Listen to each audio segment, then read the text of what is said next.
"Don't go!" The voice scraped out of the rocks, thin as a dry leaf. Jonah Beck had his hand on the cliff wall, searching for a foothold when it came. He froze, breath held, eyes sliding toward the shadow under a ledge where sun couldn't reach. Heat shimmered above the canyon floor. Ravens hopped along a spine of stone, watching like they knew a secret. "Who's there?" he said. Silence, then a rustle. A small figure pulled itself into view, elbows wobbling, face gray with dust. A girl, maybe 12, hair matted, cheeks hollowed to the bone. Her dress hung in tatters. The way she squinted up through the light made Jonah's heart jolt, like he'd looked down into a well and seen someone staring back. She lifted something with both hands, a folded paper, thick with grime, edges singed. She cradled it like fire.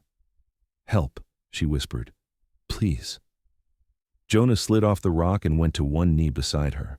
Up close, the heat hit like a stove door. She was more shadow than flesh. He eased a canteen to her lips.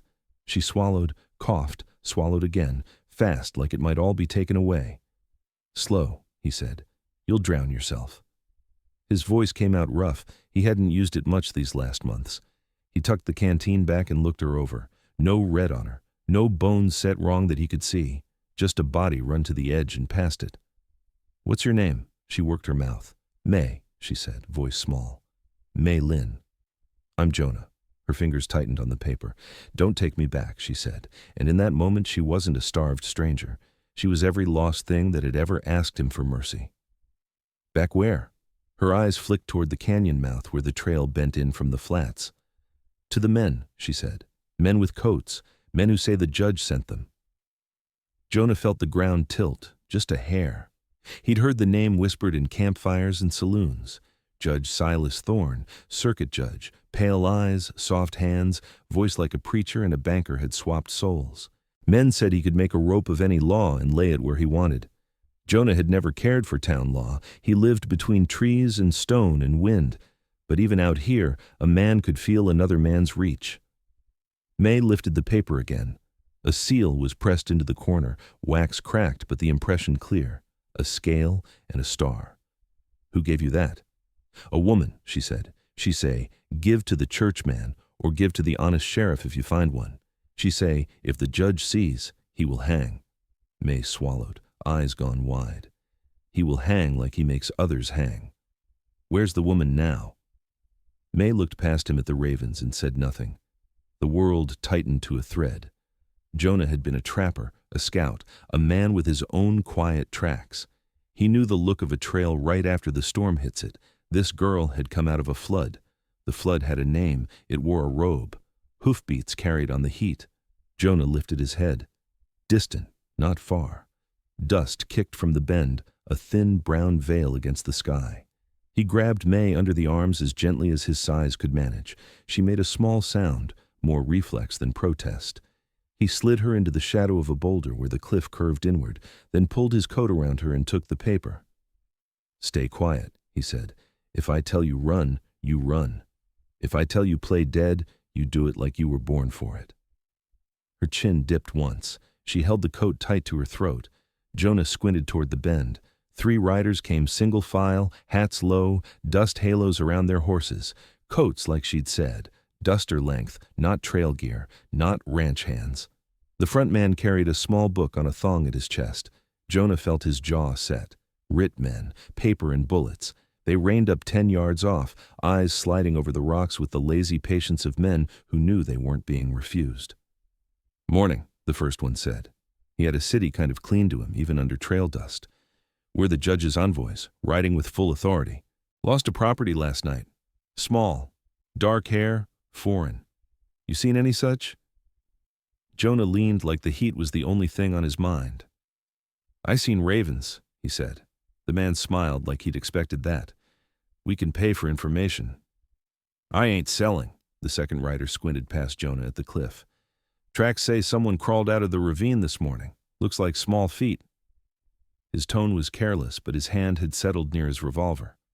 "Coyotes take little ones fast. We're just looking to secure remains."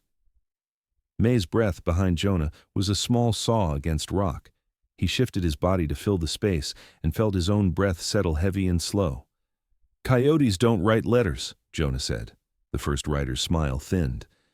This is a legal inquiry. Jonah nodded at the thong on the man's chest. That your law? On a string? It's written warrant, the man said, signed by Judge Thorne. You'll respect that. I respect water and shade, Jonah said. For a stretch, only the horses breathed. The canyon walls held their heat like a secret.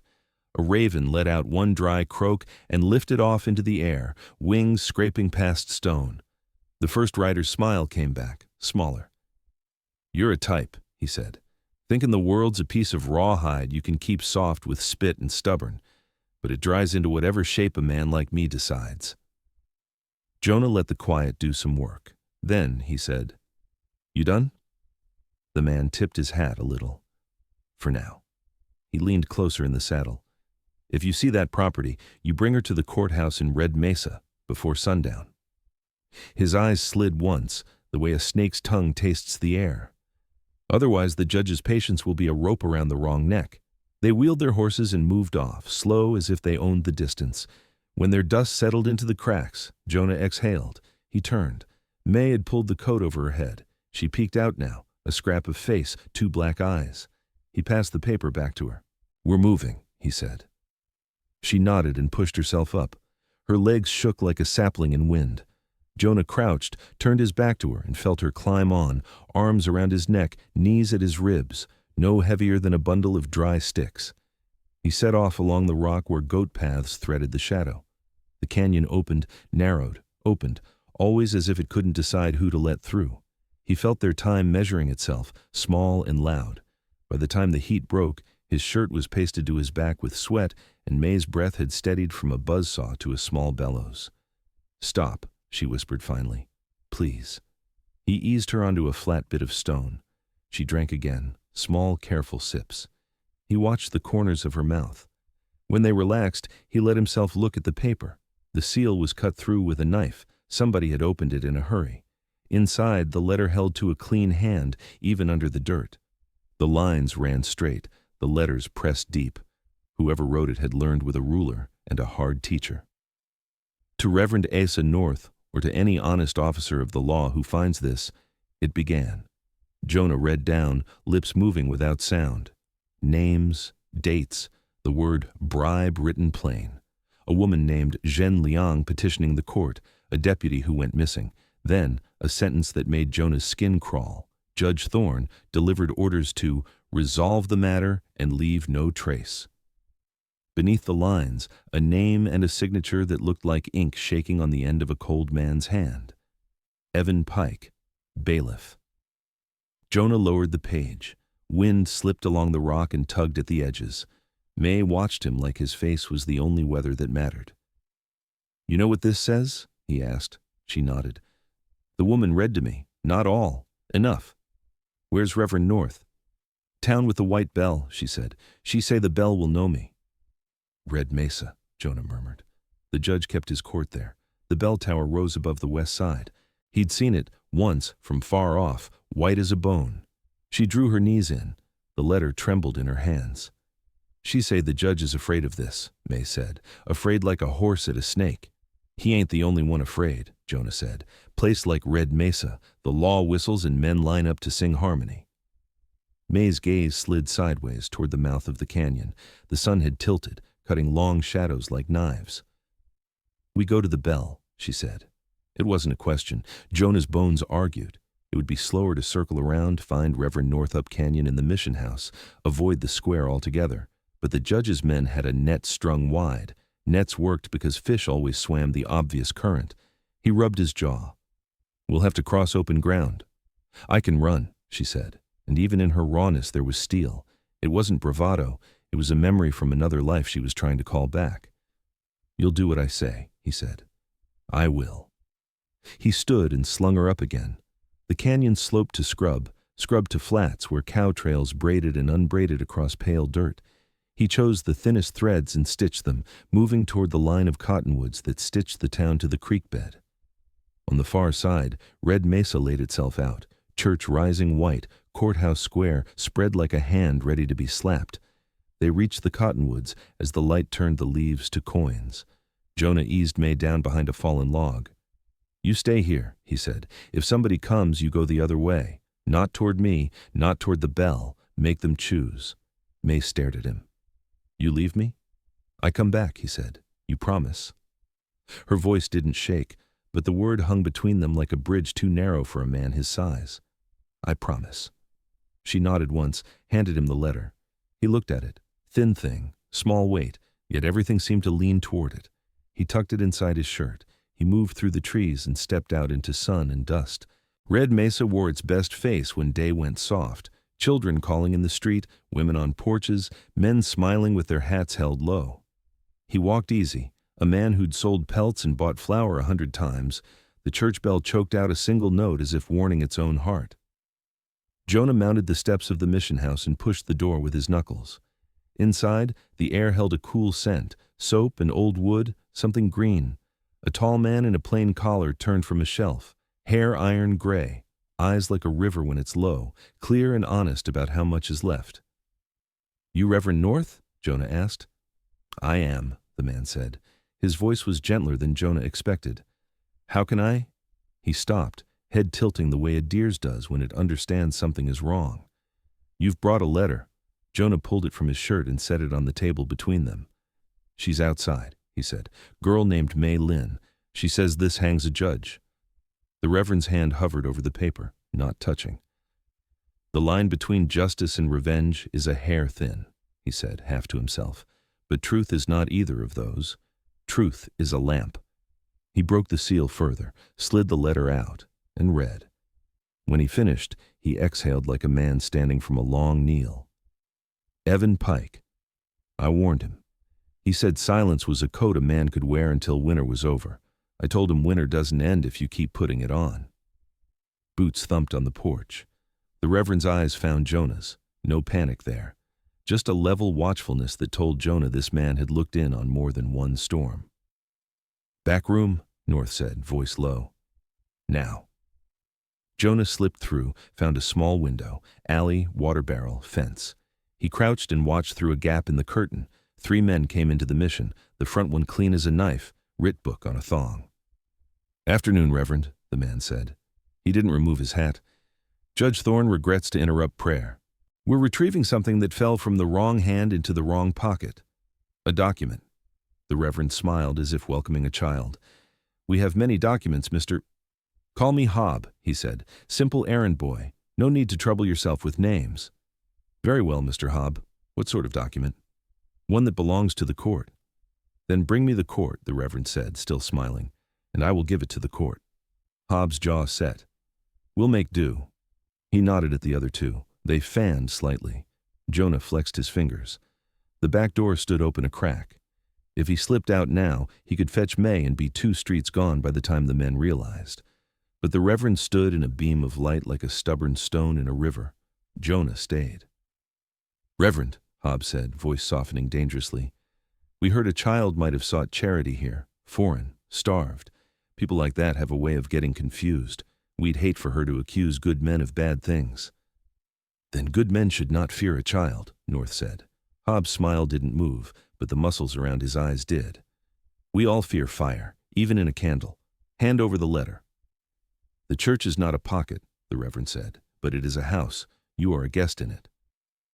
Jonah had a hand on the back latch, ready to spring when something moved in the corner of his eye, small and quick. He turned.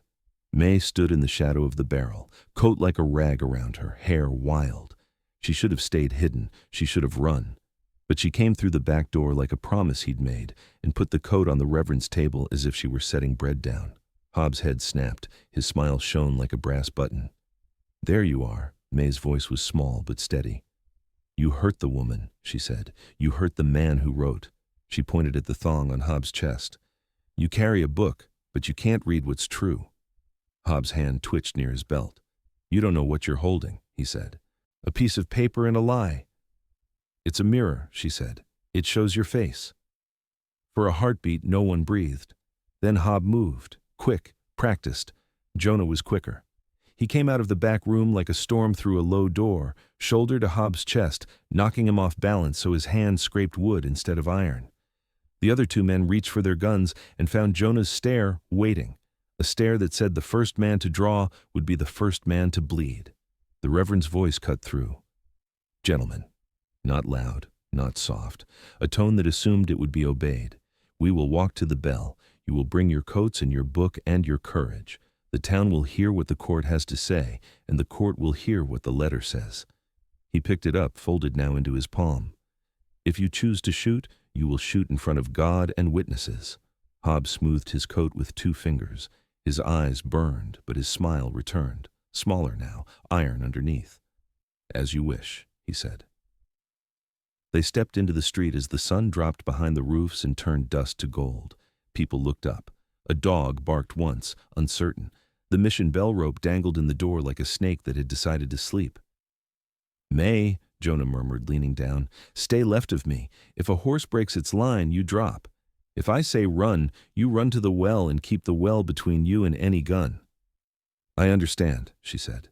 "Do you?" "Yes." They crossed the square. Footsteps gathered like rain does before you know it's raining. By the time they reached the church steps, a half-moon of bodies had formed, the blacksmith with ash still on his neck, a woman with a baby on her hip, boys with faces too eager for a story. Deputies drifted in from the courthouse like crows from a fence line. Behind them, at the far edge of the square, a man stepped down from a carriage. He was not tall, his hat was not wide. His coat was neat in a way that made other men's coats look like apologies. He moved like he had never once misjudged the distance between his foot and the ground.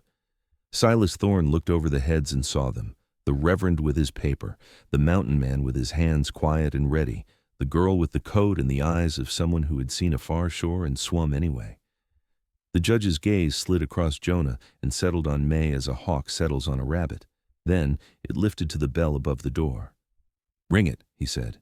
He didn't raise his voice. It carried anyway. "Let there be order." The rope swung. The bell spoke once, deep. The sound rolled out beyond the square and into the cottonwoods where Jonah had knelt in the dirt with a promise still hot in his mouth. May edged closer to him. He felt her sleeve touch his. It pulled a single line tight between the three of them, girl, mountain man, judge. Everything else, men, dust, law, God, stepped back like furniture at the edge of a room about to be tried. Jonah looked at Thorne and thought, here it is. The thing under everything, not hunger, not fear. A man's need to keep his name bigger than his deeds. The judge lifted one hand. "Miss," he said to May, "you've been in danger. You've been misled. Come to the court and you'll be safe." May's voice was barely air. "You burned safety." Silas Thorne's expression didn't change. His eyes did. A winter shift. "Bring the letter," he said. The Reverend held it up. The crowd leaned as a single animal leans, hungry and not sure what for. The deputies palmed their holsters the way gamblers palm cards. Jonah didn't look away from Thorne. His words were simple, because some things only stood up when you used small words. "Judge," he said, "this paper can hang you." "And your word can hang you," Thorne replied. "The difference is, my word weighs more." Not for long, Jonah thought.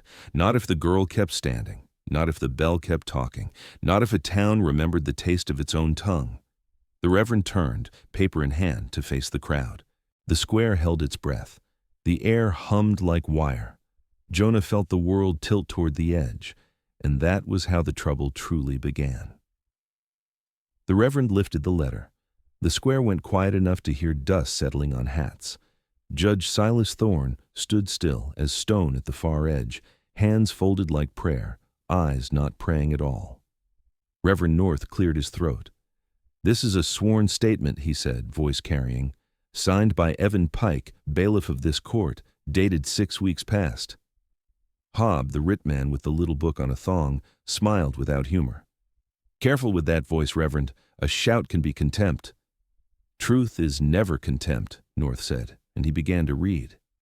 "To Reverend Asa North, or any honest officer who will hear me," his voice rang.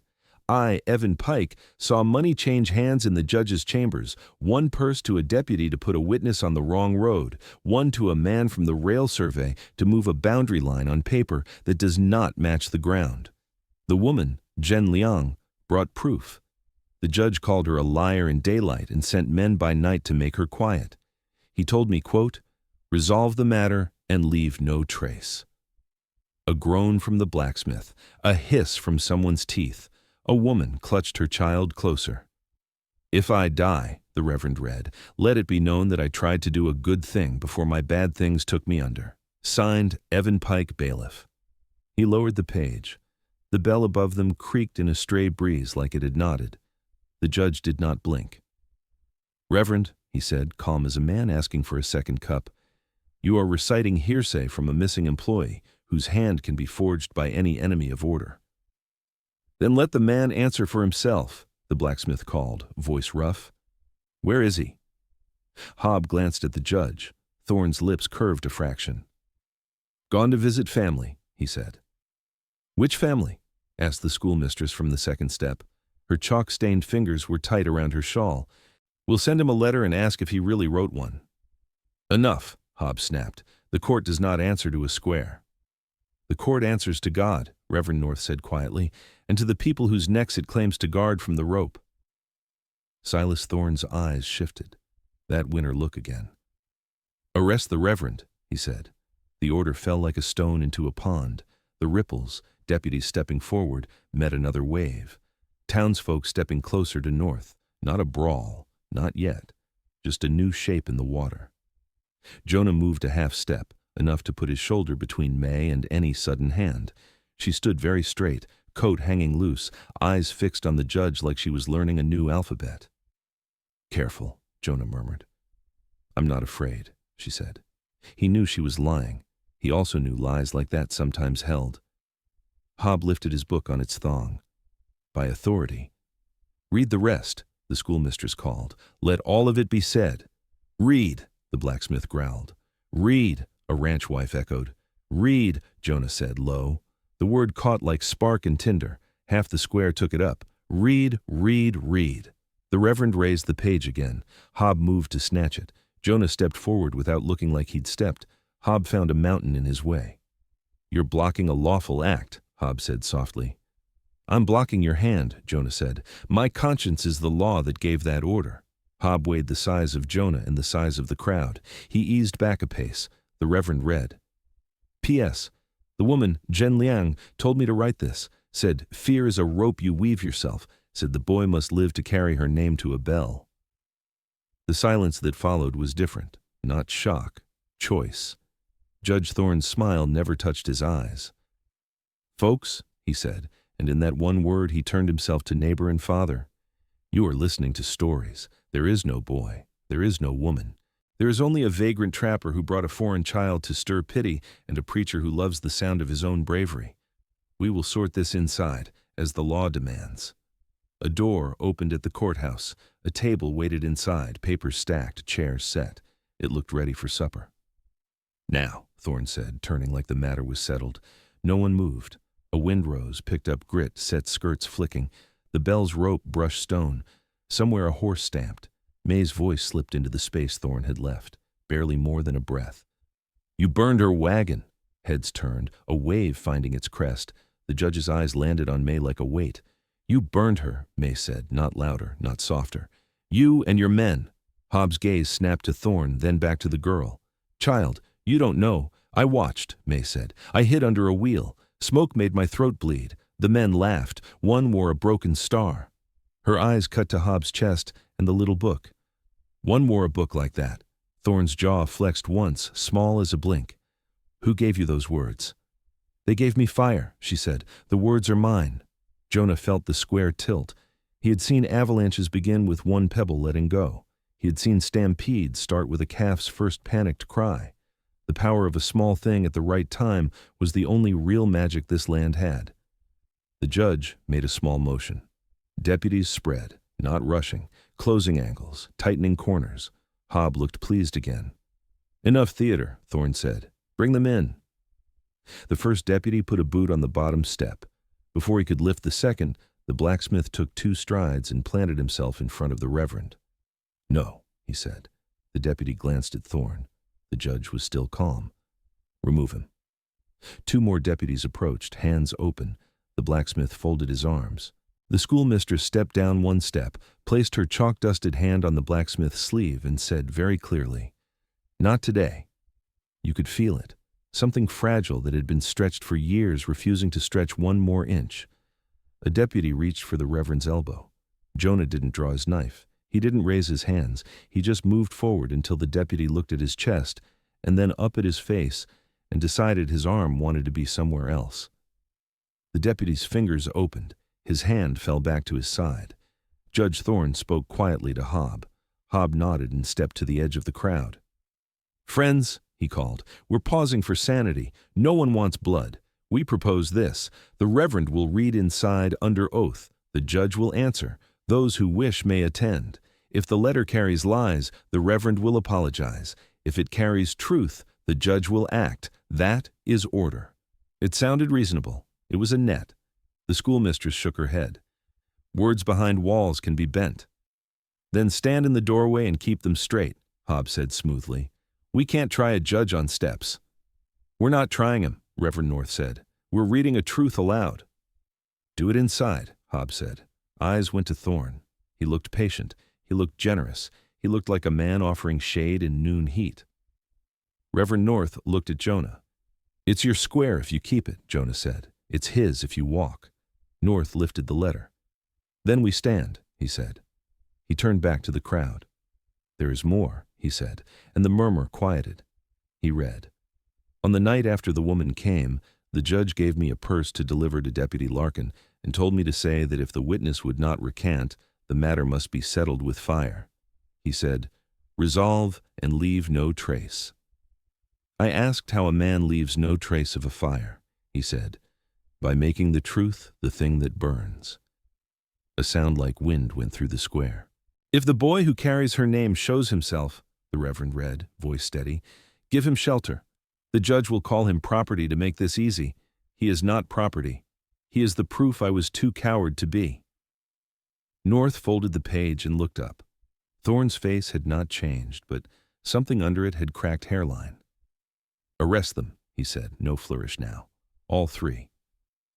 "Three?" Jonah understood a beat too late. Deputies moved not just for North and Jonah, but for May. Hob came fast and low like a snake. Jonah stepped to block and found another man already there, the blacksmith, wide and sudden. Hob caromed off a chest like a barrel stave off a tree.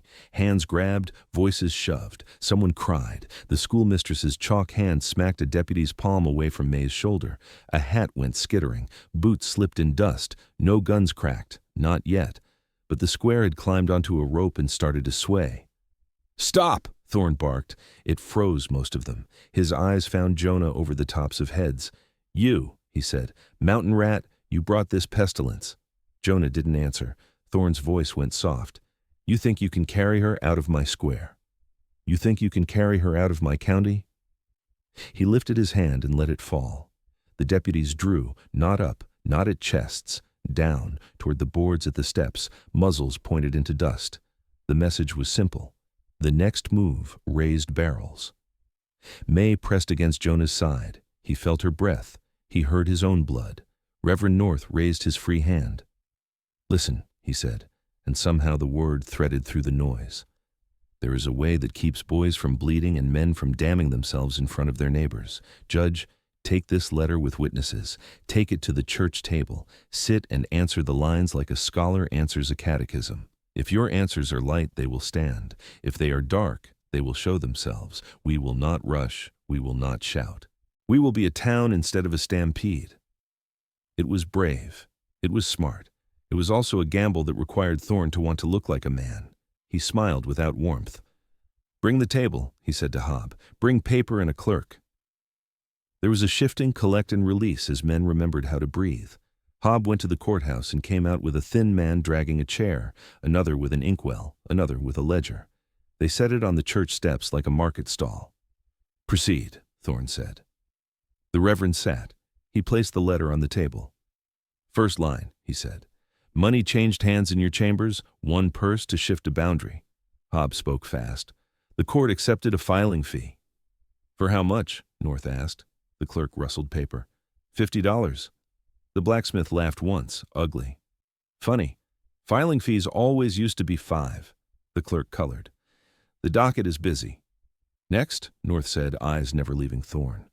A witness put on the wrong road. Hobb leaned in. We often advise frightened folk to take a safer trail. To a ravine? The schoolmistress asked, where coyotes eat?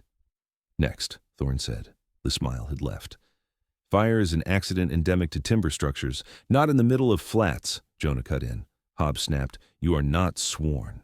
I am breathing, Jonah said. That's oath enough. Laughter, strained but real. It shook something loose in the square. North tapped the last paragraph. The order. Resolve and leave no trace. Did you speak those words to your bailiff? Thorne's eyes didn't move. I said, see the matter resolved. If he heard more, that is his sin, not mine. The letter lives, North said, and the bailiff does not. That is a problem for your soul, Judge. Arrest him, Thorne said. On what charge? The schoolmistress asked. Blasphemy against the court. Not a crime, she said. You do not define crime, Thorne said. The schoolmistress's voice did not rise. We do today. You could feel the plank under Thorne's boot flex. He turned, slow, to the crowd.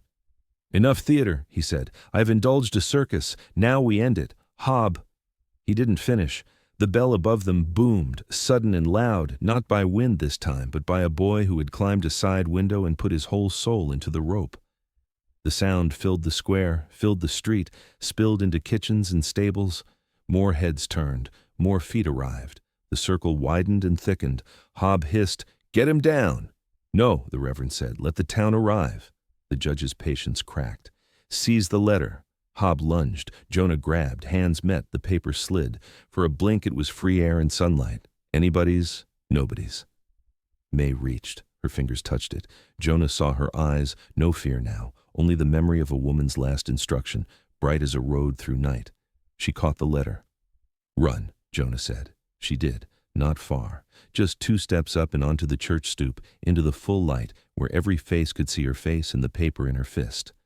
Read it, someone shouted. Read, came from 20 throats. May looked at the page. She could not read every word. She could read enough. He ordered fire, she said, voice thin but sharp. He paid money. He called us property. He said no trace. She lifted the paper high.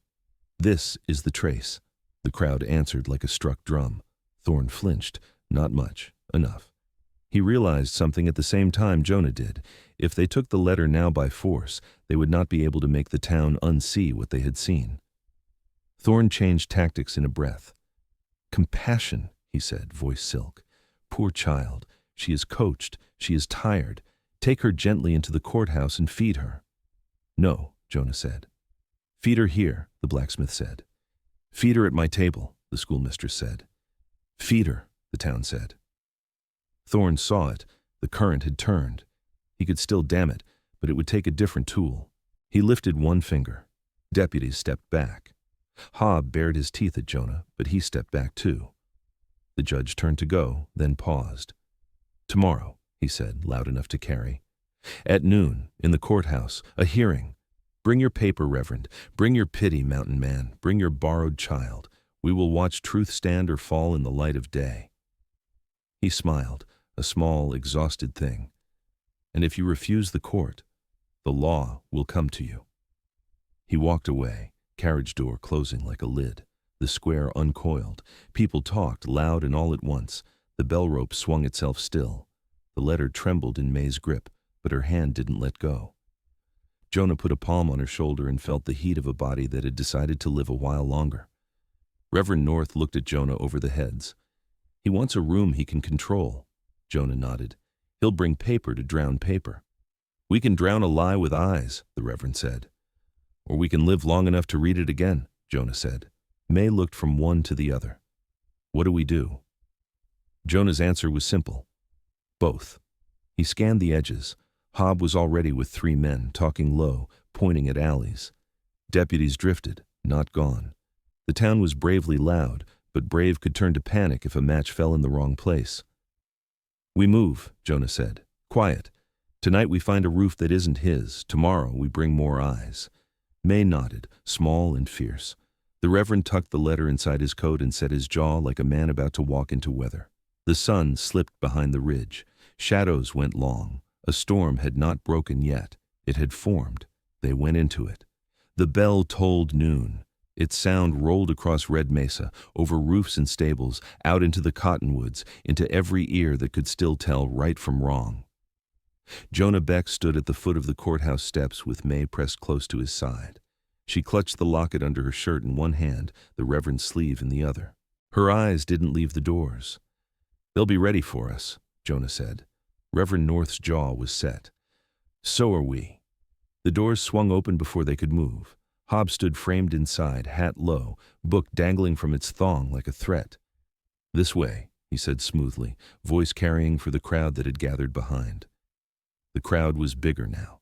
Yesterday's whispers had turned into arguments, and arguments had dragged neighbors along. Some faces were pale, some eager, but all wanted to see. Jonah leaned down to May. "Stay behind me. Don't speak unless I tell you." Her chin lifted. "I'll speak when it matters." Jonah almost smiled. Almost. Inside, the courtroom was cool and dark. The windows had been shuttered halfway, leaving slats of light like bars across the floor. A table waited at the front, polished until it glared. Behind it sat Judge Silas Thorne, robe pressed, collar sharp, his hands folded as if in prayer. To his right, 3 men in plain coats. To his left, 6 townsfolk. He had picked out himself. Jury, he called them, though they hadn't sworn an oath. The Reverend carried the folded letter like it weighed as much as an anvil. He laid it on the table between them and stood tall. "Judge Thorne," he said, "this is the evidence." "Alleged evidence," Thorne corrected, his voice calm, silk over stone. He gestured, "Proceed." North began to read again. His voice filled the room. Pike's confession, the bribes, the fire, the words resolve and leave no trace. Every syllable was like a nail driven into the wood. When he finished, Thorne steepled his fingers. "And you, Reverend, claim this is truth?" "I do." "You risk your reputation." "The risk is not mine," North said. Thorne's eyes flicked to the jury. "Consider the source. A missing man, a foreign woman, a vagrant child. These are the voices against your judge. Ask yourselves, who benefits if you believe them?" A murmur stirred. One juror frowned. Another shifted in his chair. Jonah felt it like a storm brewing. Thorne's weapon wasn't his gun. It was his voice, smooth, practiced, cutting doubt into every ear. "Step forward, child," Thorne said suddenly, his gaze fixed on May. "Tell the room what you saw." May froze. Jonah put a hand on her shoulder. "You don't—" But she shook him off and walked forward, small feet loud against the boards. She stopped at the edge of the table. Her face was pale but steady. "I saw fire," she said. "I saw men laugh while the wagon burned. They wore coats. They carried books. One wore a broken star. They killed my mother." The words hit like stones. Thorne leaned forward, eyes softening with false pity. "Child, grief clouds memory. We all dream shadows when fire takes what we love. Are you certain?" "Yes," May said. Her voice trembled, but it carried. "And you were there." Gasps rippled through the room. Thorne's face did not move, but the corner of his mouth twitched just once. He turned to the jury. "You see? A coached child, a dangerous weapon in the hands of a reckless mountain man, and a preacher with grudges." Jonah's blood heated. "You calling her a liar?" "I'm calling her a pawn," Thorne said coolly. "You want my seat. The Reverend wants my pulpit. And the child," he spread his hands, "the child is your excuse." "No," Reverend North said. "The child is your witness." The room strained. Deputies shifted at the walls. The crowd at the back pressed closer. Then Thorne's voice dropped low, almost intimate. "Bring the bailiff." The side door opened. 2 men dragged in a figure, thin, broken, eyes hollow. His face was half shadow, but Jonah knew at once. Evan Pike. The room erupted, gasps, cries, whispers racing like fire. The man stumbled, barely standing. His lips were split, his clothes torn. Thorne gestured. "Here is your witness, alive, breathing, and ready to tell the truth." All eyes turned to Pike. His gaze flickered from the judge to the Reverend to the child. Sweat shone on his brow. "Speak," Thorne said. "Tell them this letter is a forgery. Tell them you wrote nothing of the kind." Silence. Pike's throat worked. He looked at the letter on the table. He looked at Thorne. His mouth opened. Jonah felt May's hand find his sleeve, tight as a rope. Her whisper brushed his ear. He's afraid. Thorne's smile spread, slow, certain. Speak, he commanded. Pike swallowed hard. His voice rasped. I wrote it. The room exploded. Shouts, cries, the jury lurching upright. Deputies drew guns halfway before Thorne barked them down with a look. The judge's mask cracked, just a hair, enough. His eyes went black and sharp. You signed your death, he hissed. No, Pike croaked. He straightened, a man at the end of his rope but finally ready to hang on his own terms. I signed yours. Chaos broke like thunder. Deputies lunged. The crowd surged. Jonah yanked May behind him as boots thundered. Hands clawed. A chair toppled, splinters flying. Hobb drew steel. Jonah met him in the aisle, shoulder to shoulder, fists and elbows, not words. The Reverend shielded the letter. Pike collapsed, coughing blood but laughing through it. The bell outside began to toll again, swung by unseen hands. Its sound poured through the shutters, through the cracks filling every space. Voices joined it, townsfolk chanting, roaring, one word that grew louder with every strike of the bell. Read! Read! Read! Jonah locked eyes with the judge across the chaos. Thorne's calm was gone now, his lips curled, his teeth bared. He looked less like a lawman, more like a wolf cornered. Jonah knew then what the final part would be. Not words, not letters, but a reckoning, and it was coming fast. The bell hammered noon into iron. Every strike shook dust from the rafters. The courtroom was breaking apart, deputies shouting, townsfolk pressing in, the Reverend clutching the letter against his chest while Evan Pike wheezed on the floor. Jonah had one hand on May's shoulder, one fist raised against Hobb, who spat blood and hate in equal measure. The judge stood at his bench, robe flaring, face cracked into something less than human, more than fury. Silence, Thorne roared, his voice cut for a heartbeat. This is my court, mine. But the bell said otherwise. May's voice rose through the noise. He burned her, she cried. Her small figure climbed onto a bench, holding high the paper she had clutched, thin arms shaking with fire. He burned my mother, the crowd roared with her. The deputies faltered, the jury shrank back. And then, unexpected, cutting through chaos, the Reverend's hand stilled on the letter.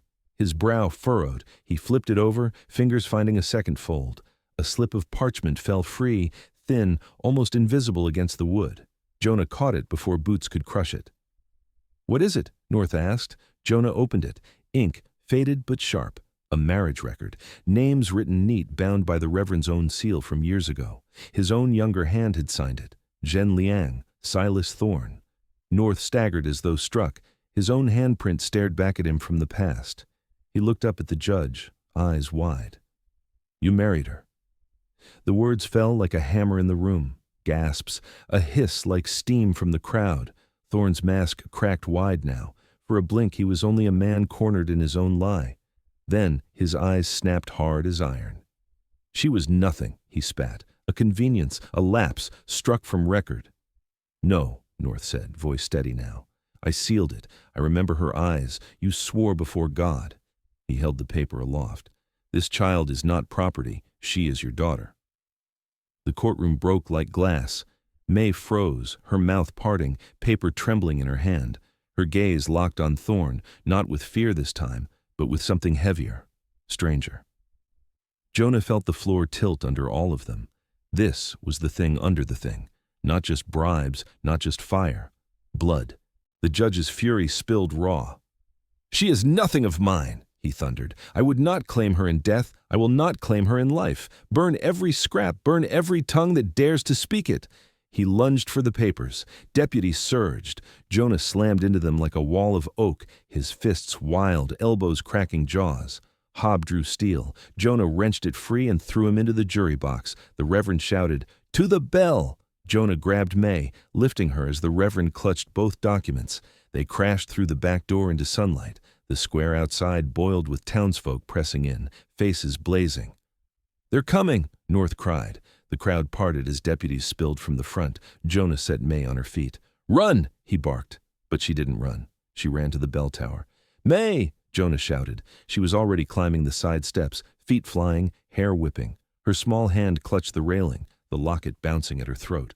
Thorne's roar shook the square. He shoved through, robe torn, eyes wild, deputies at his back. "Stop her!" Jonah barreled into them, fists like hammers, boots driving into shins. The blacksmith joined him, swinging a mallet. The schoolmistress hurled chalk dust into a deputy's eyes. The crowd moved, not away this time, but forward. Farmers, mothers, boys with slingshots. Hands grabbed deputies, boots tripped them, voices rose. Jonah's knuckles split on a jaw. He spat blood, grabbed another man by the collar, hurled him into the dirt. Above them, the bell rope swung.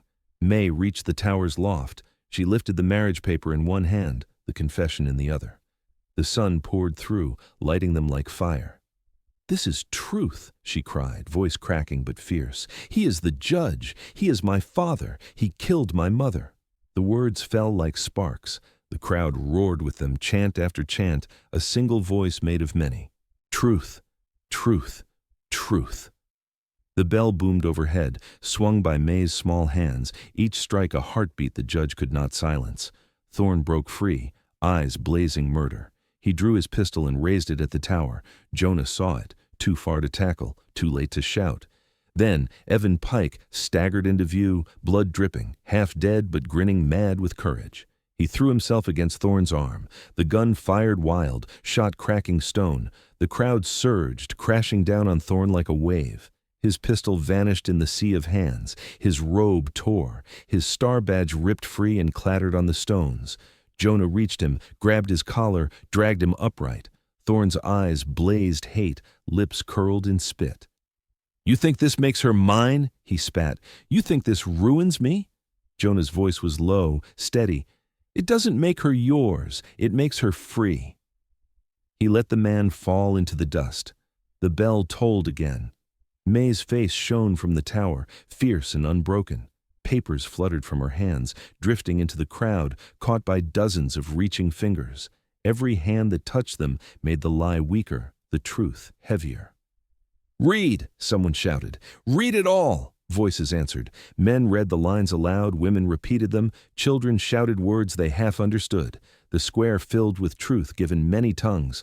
Thorne crawled to his knees, face gray with rage. "I am the law," he roared. "Without me there is nothing." "No," Reverend North said, stepping forward. His hand gripped the Bible he had carried for years. He set it on the stone beside the fallen badge. "Without truth there is nothing." The judge's voice broke into a scream. He lunged for the badge, but Jonah's boot came down, pinning it to the stone. "Law's not yours anymore," Jonah said. "It's theirs." He looked out at the crowd, and for the first time in years, he saw a town standing taller than its fear. Thorne sagged.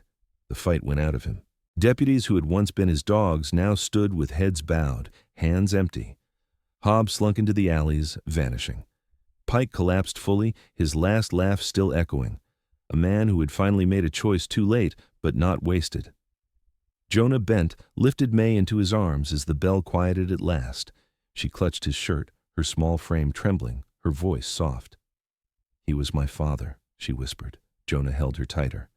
"Blood don't make a man, May. Deeds do, and you saw his deeds. You know what they mean." Her eyes lifted to his, wide, searching. "What about us?" Jonah looked out over the square, the people, the papers, the truth spread like seed. He felt the weight of the locket at her throat, the warmth of her breath against his chest. "We make something new," he said, "something he can't burn." The Reverend's voice carried through the square. "Let it be written. Let it be known. May Lynn is no man's property. She is child of God, daughter of truth, and under the care of this town." The crowd roared agreement, hands lifted, hats waved, and for the first time May smiled, small, fragile, but real. Jonah looked up at the bell tower where sunlight burned through dust. He thought of Zhen Liang's words, "Fear is a rope you weave yourself." And he felt the rope snap. The judge was dragged away, no gallows yet, but chains. His voice shrank behind him, smaller with every step. The town didn't follow him. It turned instead toward the child in Jonah's arms. "Home," Jonah whispered, and she leaned her head against him. The bell tolled once more, softer now, not warning, not summoning. Just a sound to say the truth had been heard and that it would not be burned.